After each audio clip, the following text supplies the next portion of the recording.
আস্তে আস্তে সব ঠিক হয়ে যাবে।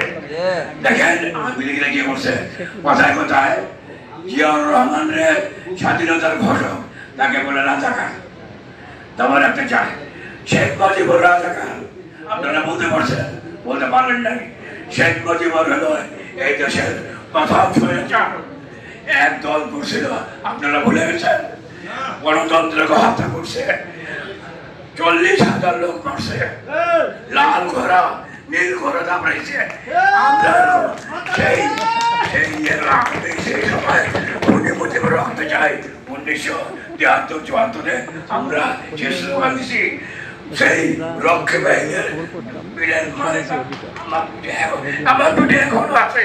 রক্ষী বাহিনীটা আমাকে ধরে নিয়ে গেছিল, 7টা মামলা এসে আমি জেল করছি শেখ মুজিবের সময়।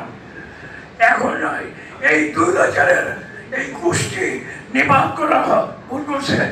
15ই আগস্ট যে 20 সেনাজীবীকে হত্যা করে এই দেশকে ইন্ডিয়ার হেজেমনি থেকে মুক্ত করেছিল, আমরা তাকে স্মরণ করি, জানাই। তারা প্রকৃত মুক্তিযোদ্ধা। সময় এসেছে, ভুল করার দরকার নাই।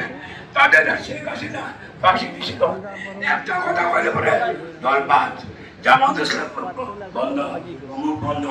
শেখ হাসিনার দলকে নিষিদ্ধ ঘোষণা করতে হবে। এই আওয়ামী লীগ মানবতার বিরুদ্ধে অপরাধ।